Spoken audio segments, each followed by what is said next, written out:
Welcome to the Jessup Competition Judges Deliberation Guide. In this video, we will walk you through the essential dynamics and procedures you should follow during the deliberation session. Let's begin.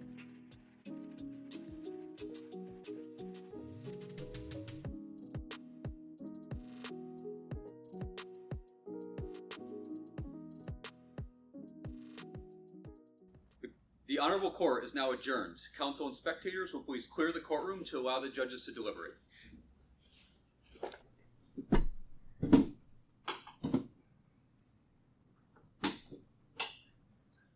be right outside the door when you need to be.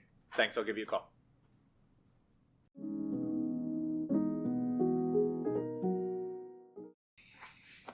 Whew, that was a good round. Yes, two excellent teams. I'm impressed. I have thoughts, but I don't know. Where do we kind of see the two halves? Do you like? My feeling is applicant probably wins that. Like, I think it's close, but applicant 1 and applicant 2 represented the law. They represented the facts well. They engaged with us kind of in that conversational way that really got them. And they got through all of the points. They got through all the questions presented. Well, let me, I was a little bit more split. I thought applicant 1 was excellent. Mm-hmm. Applicant 2 was stumbled a little bit on the law. And both respondents were pretty strong. And the respondents have a little bit of a tougher issue. So, I don't know. I feel a little bit more split about this. I thought they were all pretty good with the law. I agree. I don't think this isn't a blowout by any means. I think they were both really good. I really liked how respondent 2 went to the questions, and when we asked something that was more of a basic question, brought it back down to explain how they knew how to build a framework up to the complex issues. I think that's something that they did very well. They had it incorporated into their argument, but they did it with the questions, and they weren't when we asked a basic question, they didn't get tripped up on it, which I really like. I think one of the things that differentiates for me is I agree, respondent was good at bringing those kinds of basic law, fact, compromise elements in, but then they didn't necessarily on the questions like follow where we were trying to get them to go, per se, whereas applicant, I think, saw, like you said, because they had those built in already into their arguments, when we presented them with those questions, they kind of were like, oh, you're going here, and I'm going to go with you here. And it's an oral advocacy competition. Like, that back and forth, I think, felt more rewarding coming from the applicant than from respondent, where I felt we had to tease them out a bit more to get them to an answer. Do you feel, though, that... So, for me, right, again, I felt like first applicant was above and beyond. I think that's right. Oralist, yes, I agreed. think. Probably getting prizes. Probably, yeah. But then, I don't know, I felt like second applicant was weak enough, and that both respondents were strong enough that it almost balances out. Okay. That's sort of my issue, is like, was first applicant strong enough to carry it for applicants? Yeah. So let's look at the 5 categories, knowledge of facts, knowledge of law, presentation skills, time management, and, question response. Like, where are they on that scale? Because in my mind, it would have to be like significantly bad enough by applicant 2 and significantly strong enough by both respondents in those categories to kind of overcome what was a fairly stellar performance by applicant 1. And I see your point. But I think I rank them a little bit differently. So I think that you've got applicant 2 and respondent 1 at about the same space. Okay. I think because of the issue that you raised on questionings, that respondent 1 is maybe 2 points lower. And so we've got one that's higher, 2 that are very close, and one that I think is a little bit weaker just in general. And then that... So points-wise, you would give it... Points-wise, I think we give it to applicant. But again, I think it's very close. You've got, really really good competitors here. I mean, So- this is the fun position to be in as a judge, where we've got like good teams that made us think about it and really push hard on the questions and have this kind of tough conversation. Yeah. Well, and the fun thing here, they went through the fun rabbit holes all the way out to the end of the questions and then pulled it back in, right? And that's when you've got nothing left because they have answered it. That was good. So that's a good point, because both applicants managed to kind of revisit their plea for relief. What are we asking the court for? Yeah. And when it came to time on respondent, both respondents were kind of like answering right up until the bell. They did a good job of shifting. They didn't let us drag them from Q3 into Q4 for respondent 2. They got all their points in. Yeah. And normally I don't. The point you draw is really important because they had a hard time with questions as well. And I normally don't ding anyone if we're the ones asking the questions, dragging it. But the fact that they were able to handle it and get to the prayer with the same level of intensity, I think that does make a difference. How about demeanor? Right? Like, how do we, like, again, I thought first applicant was very pleasant, wasn't sweating at any point, right? Whereas, I guess overall, like, I thought the respondents were excellent, but they looked panicked a couple of times, right? I didn't take it as panic. I took it as less panicked. There was a moment where respondent 1 took that pause that we keep telling them to take. Yeah. Okay. And I didn't take it as panic. I think we're talking about the same moment. I think so, They sat there for just a second and looked a little blank, but then actually had a fairly well-formed answer, which... There was that, but then there was one other with the second respondent where we asked the question, I think it was your question, and she sort of started talking and then realized what we were actually asking and then came talked back. into it. Yeah. So No, I probably misread the first one, but the second one was a little bit off. But I think overall, respondents' answers to questions started at a little more of a superficial level. Okay. That's And fair. then we got them. Yeah. Sometimes we got them, and sometimes they got themselves there, and that's part of the learning process. Whereas applicants, response to questions was like, "I see where you're going with this." And again, I think that's partly because it was already baked into their brief. I think you're I mean, right. They already had it there. They got into a lot more. I will say, like, they got into a lot more detail with the law, right? Yeah. Like the nitty gritty of like who remembers the Well, they were deep bringing dive up of cases these that we haven't cases. heard. At least I haven't heard in other arguments. Yeah, which yet. as ICJ Like, judges, that's it's just great. offensive that we haven't heard of it. I think you wrote 3 of them. Exactly. But they did have a lot more detail and the Yeah. nuance of like the dissenting opinions and the separate opinions. So We didn't have to all ask right. them a single time, like, what year was that? What's Right. the Yeah. source of authority? Yeah. Like, it was all, like you said, it was baked into You their have the argument. default to the Article 38 What's the questions. persuasive authority? Yeah, exactly. Yeah. All right, how do we want to do scores? Are we I think- all? First of all, we're all agreed. I think applicant wins it. I do Applicant too. wins, Yeah. All right, then I'm actually, I think, Will, you made a good point. Like, I do see that correlation between applicant 2 and respondent 1 as kind of being on the same level. Yeah. I think then respondent 2 is like you said, 2 or 3 points a little bit lower, and applicant 1 is just, a high performer. I agree with most of that. I think for me on my score sheet, I'm going to do. I agree that applicant 1 is above and beyond. I would put her in the 90s. I think both respondents, in my view, are in between applicant 1 and applicant 2. Oh, interesting. Okay. Yeah. Yep. So I do agree that applicant should win, but I think that applicant 1 is the one who carries that. Yeah. And I'm not, I don't usually give these out easily, but I was thinking of giving her a 94 because I think with her, and the other applicant was good too, but like I think with her in particular, they could really advance. So, like, 90 and above, that's like best oralist kind of level. Yes, Yeah, I think she's okay. in the running for a best oralist award. Yeah, I actually agree. I tend not to give highs in the 90s, but like I think this is someone I'd want to make sure was in the running for a best oralist award. Yeah, absolutely. So. I agree with that. One of the things that has been kind of taught to me for the last several years judging those is that in the 90s, especially the mid 90s, this is someone that has kind of passed the point where we expect them to be law students and they are prepared to practice law.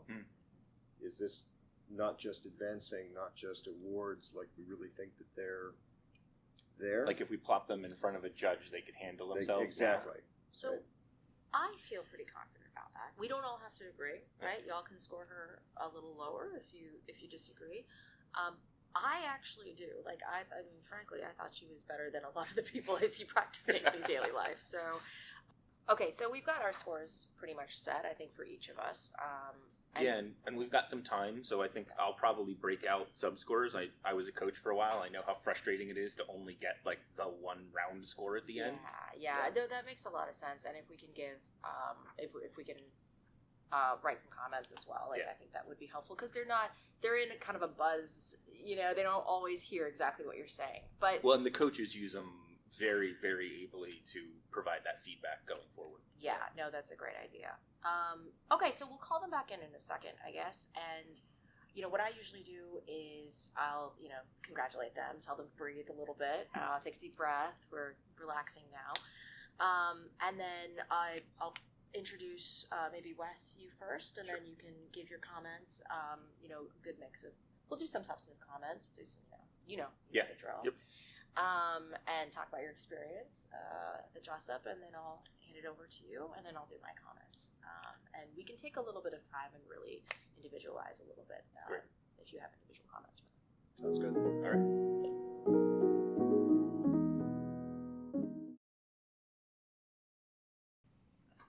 All right.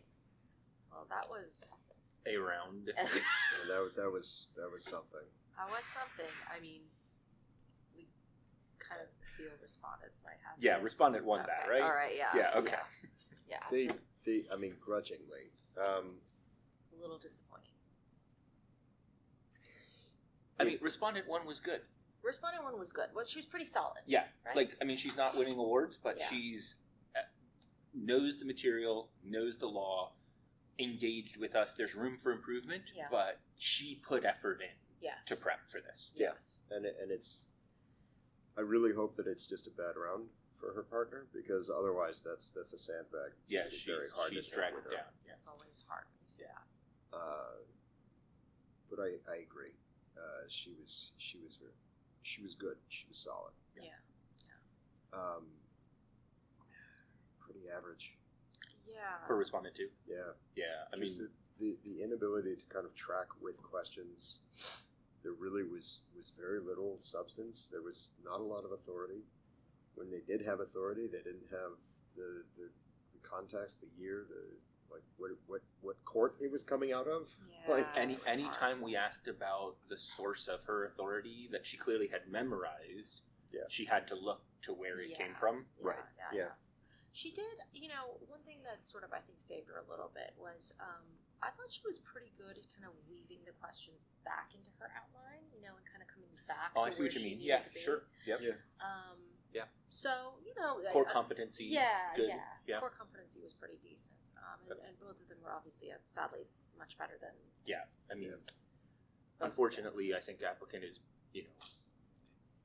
either just getting started, maybe doesn't have a coach, might be self-taught, self-prepared, Yeah. but just, didn't understand how international law works together as a framework. Like, did not see how UN bodies, how conventions, how the international courts, created a tapestry, and Yeah. so.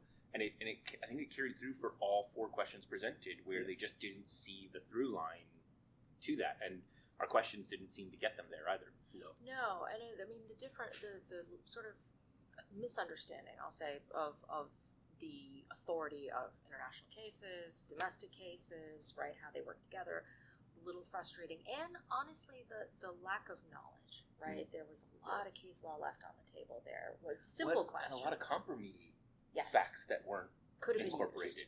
Didn't use them at all. Yeah. So One thing that I saw, and it was a little distracting on this side. You had an of counsel that did basically nothing on this side, and one that was slinging paper like they were trying to make it rain on this side. Like it really Paid by the page. there was a lot happening with the one person that was not speaking, Yeah.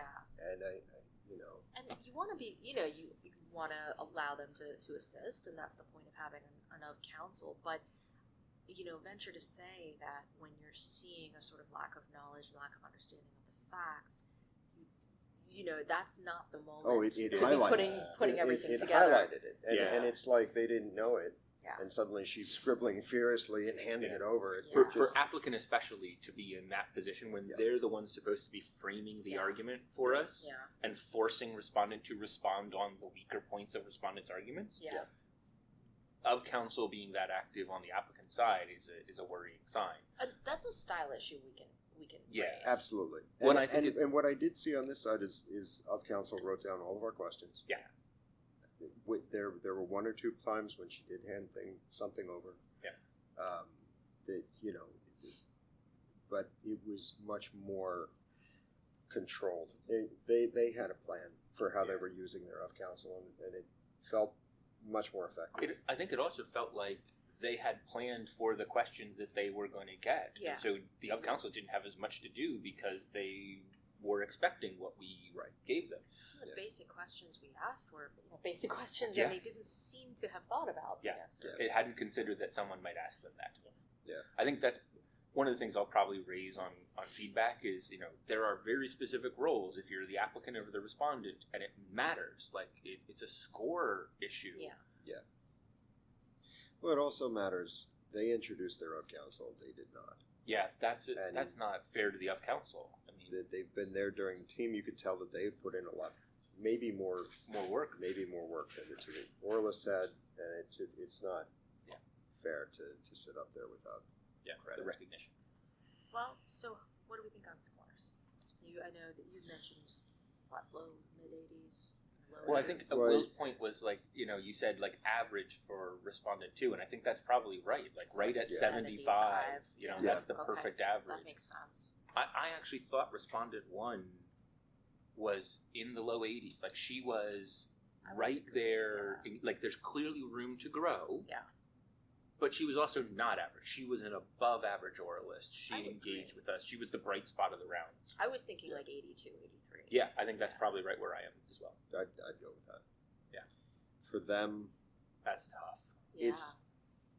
I mean, the 50s are reserved for really disrespectful, Yeah. horrible experiences. Yeah.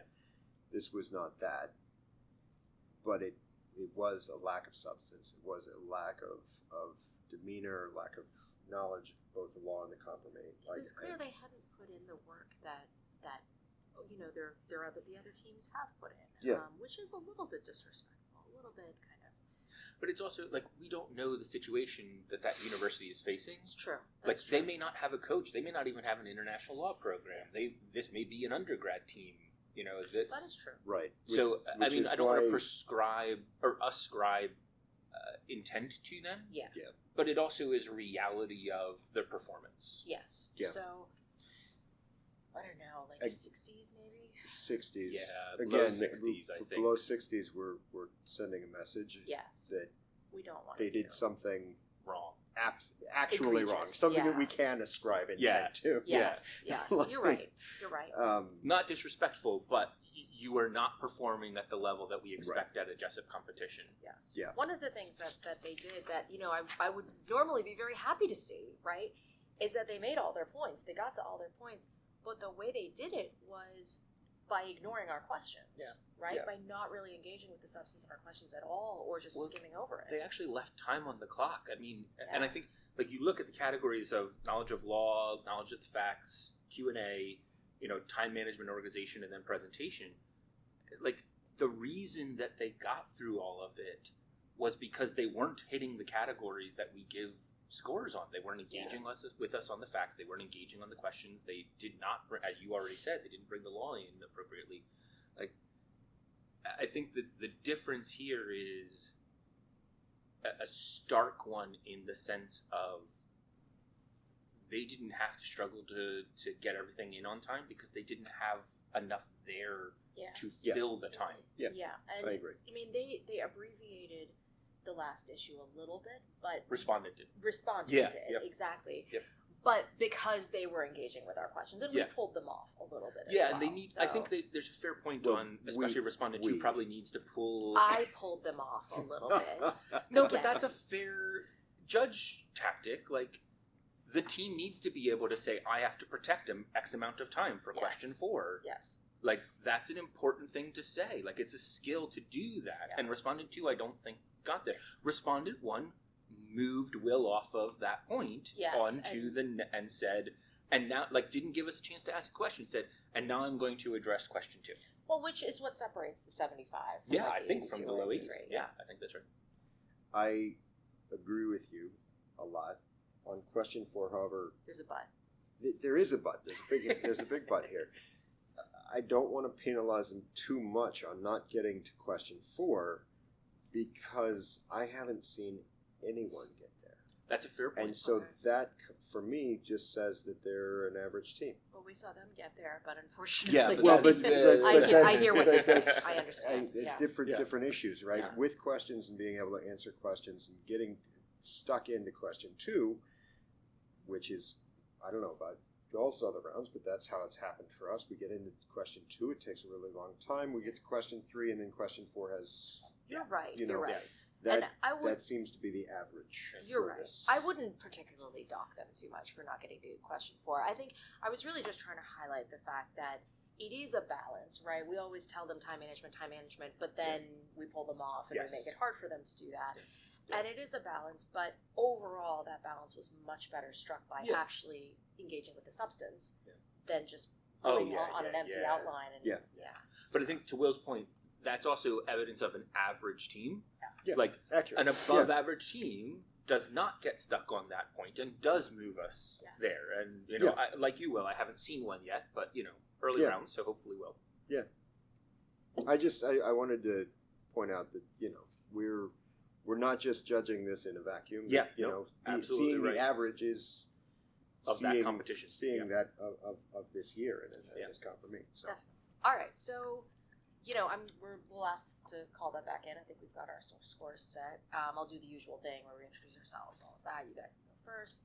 I think this is around where, you know, there's a lot of feedback to be given, but we don't have all the time in the world. But I think we can give all of them a few points to take forward and hopefully improve their scores over the next Yeah, I few think, days. I mean, it's tough for applicant, but there are some things that they could do that are just fundamentals that would improve their experience going forward and Yes. get them, you know, potentially into the high 60s even, you know, out of the doldrums. just good oral advocacy practice for Yeah. the future, right? Which is Yep. the whole point of this exercise. Yeah. So There's some teachable moments that we can convey Yeah. without being too harsh. There's capacity to improve for respondents in a way that might help them advance. yes.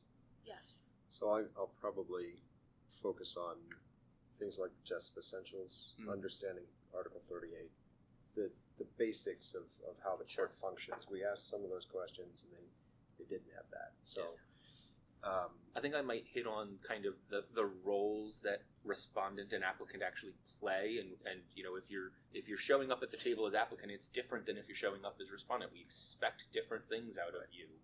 It's an important thing to kind of come prepared for. and introducing your of counsel. Yes, that's a good point. Yeah, Yeah, we should have you all to should mention hit that. that. And I the think. use of the of counsel, I think, is important. Okay. And I think I'll talk a little bit about the balance between substance and time management. Oh, yeah, okay, that's a because good we're still point. early, and I think this is a Yeah. good place to do it. And that's one of those areas where they could improve on that. Like, they're going to have to study their brains out, but, you know, they could do improve it. on that. They could do Yeah. it. You know, I remember late nights. So yeah, let's do it. All right, I think we can bring them in, Bailey.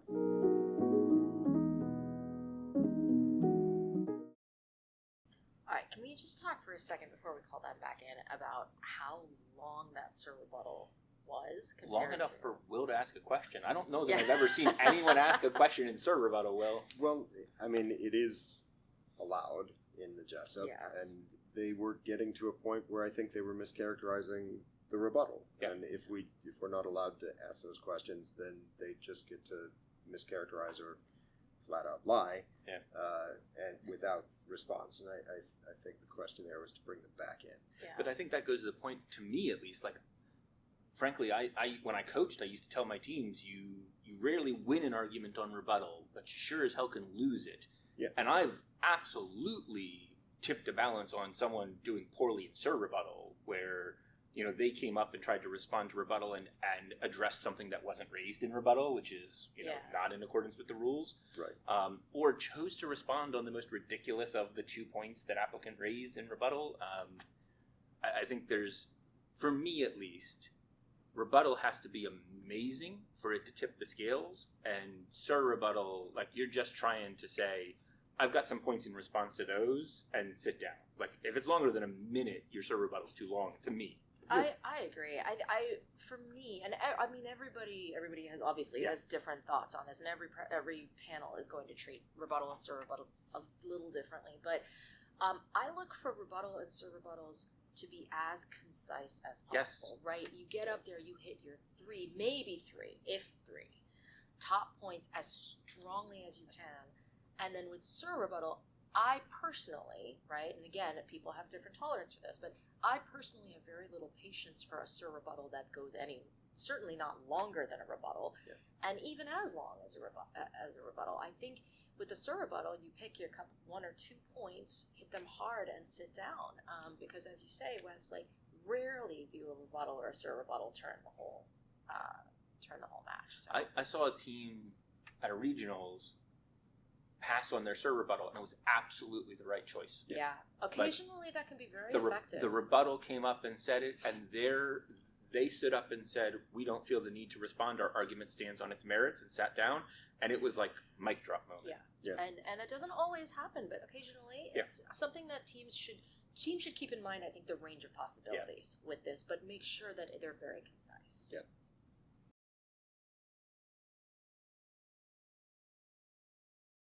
So, is everything okay? I know you took that call. Everything all right? Oh yeah, I mean that was pretty important. I have some stuff going on, so I was just kind of like needed to take that call, and actually, you know what? I'm sorry. I'm gonna go ahead. Okay, but you guys gotta deliberate without me. I'll just write my scores down when I get back. It's fine.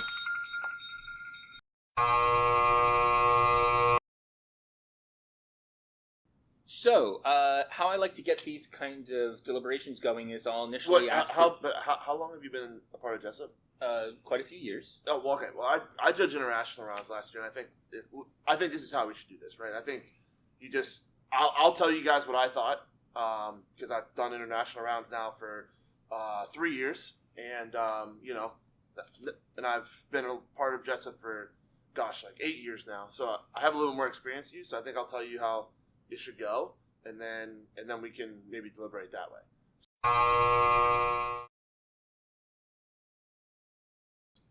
All right, so I'll start us off on process, and Will, I'll get you to give me your thoughts, and then Shane, come to you and see what you think. I mean, I think, listen, I've been doing Jessup for a while now. I think I already know, like, A1, 78 at best. A2, 70 at best. R1, maybe 81. R2, I'll give them a 75 their average. I don't think there's anything else for me to talk about. I mean, I've seen oral lists like this throughout the years. It's pretty cookie cutter. Boom, boom, boom. Let's score it up.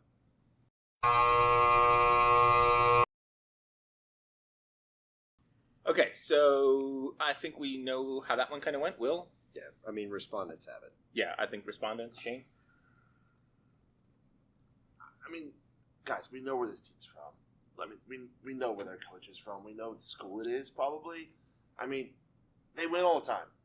And just because they may have won this one, I think it would be a good story if we put this team through. I mean, I could see that if it were close, but this wasn't a close match. I mean,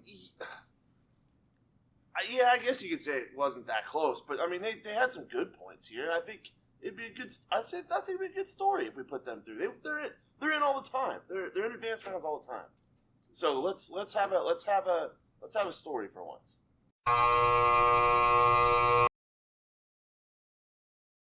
So I especially liked applicant one's point on question 2. Yeah, it was fantastic. I mean, they brought out some legal arguments that I haven't heard before that I thought worked really well here. Yeah.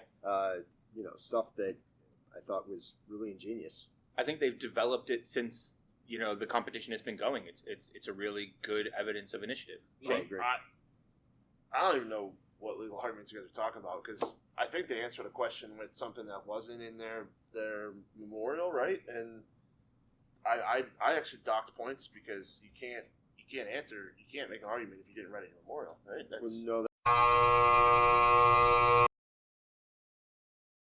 So what are you thinking on points, Will? So I think applicants have it, and I Yep. think they have it Agreed. by a bit. I think we're not talking about like points, awards winners, but I think maybe low 80s and kind of mid 70s. I mean, they were good on questions. They had the substance and law, a little shakier on questions. The poise was for R2 not quite there. So I agree. I think I might actually go mid 80s for applicant 1. I like their Q&A and they're kind of conversational. I agree. High 70s, mid 70s for respondent. What do you think, Shane? I'm a little confused. I thought they were probably the best team I've ever seen. I was thinking minimum like 96, 97. I thought 82 was probably 99 or 100. I don't think she could have done anything better. I thought it was flawless. Well, I mean,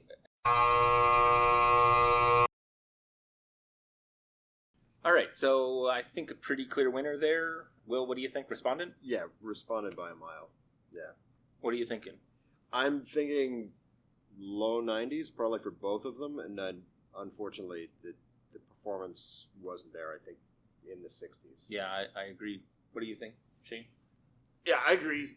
Respondents better than applicants, but I can't give that wide of a score range.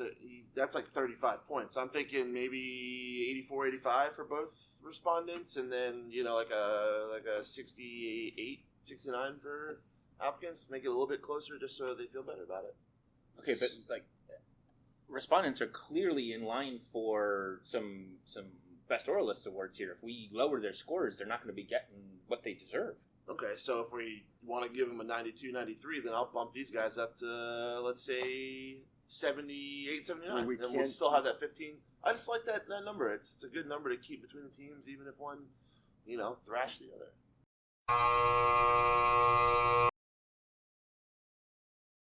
I have to end up on the respondent, and I think it was close, but I give it to the respondent.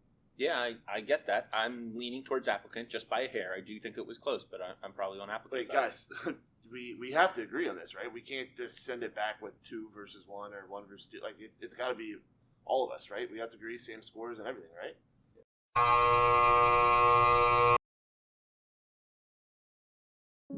Once you've completed your deliberations, inform the bailiff that it is time to bring everyone back into the room. Thank you for your dedication and effort in making the Jessup competition a fair and enriching experience for all participants. Good luck and enjoy the competition.